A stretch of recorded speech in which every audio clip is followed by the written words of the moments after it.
Bonjour Manu, on a une question pour toi aujourd'hui. Est-ce que tu peux nous expliquer c'est quoi la protection sociale à Pôle emploi? La protection sociale à Pôle emploi, c'est la mutuelle, c'est qu'est-ce qui se passe lorsque je suis en arrêt de travail, c'est également la retraite. Je vais plus particulièrement vous parler de la mutuelle et des arrêts de travail à Pôle emploi. Nous avons négocié un accord il y a une année maintenant, et cet accord, le SNU, on a toujours été chevillé aux questions de solidarité. La solidarité intergénérationnelle, la solidarité entre malades et bien portants, la solidarité familiale. Jusqu'à présent, le SNU avait toujours signé les accords. Toujours. Et là, c'est historique. Le SNU a été contraint par le contenu de l'accord à ne pas signer. Pourquoi ? Tout simplement parce que l'accord contient de grandes régressions par rapport à ce que nous avons connu. Et s'il y a bien un lieu, un endroit où nous pensons qu'il ne faut pas faire d'économie, c'est celle de la santé des agents, de leurs enfants et plus largement de leurs familles. Nous avons la chance à Pôle emploi d'avoir une couverture sur les frais de soins de santé, c'est-à-dire quand on va chez son dentiste, quand on est hospitalisé ou alors quand on veut faire des prothèses orthopédiques, les lunettes, etc. On a une protection qui est de très haut niveau. Il faut le reconnaître.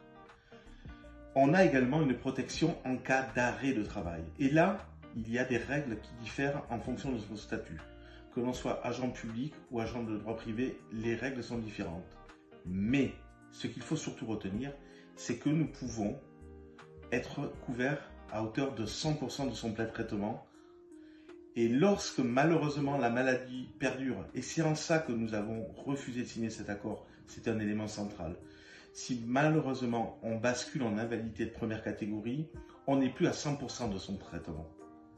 Voilà, ça a été un recul, mais pour autant, sur les premiers temps de l'arrêt, qui peut aller jusqu'à 1 an, on est couvert.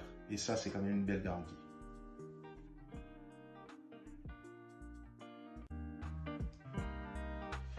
Il va être extrêmement important de choisir ses représentants pour les prochaines élections, et notamment pour la protection sociale.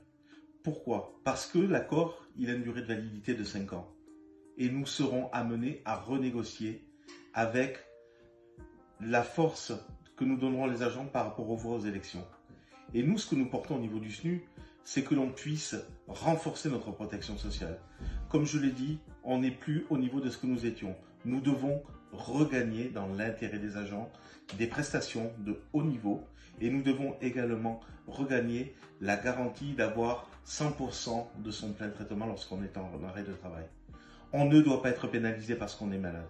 Et ça, si vous voulez l'obtenir, ce sera avec le SNU.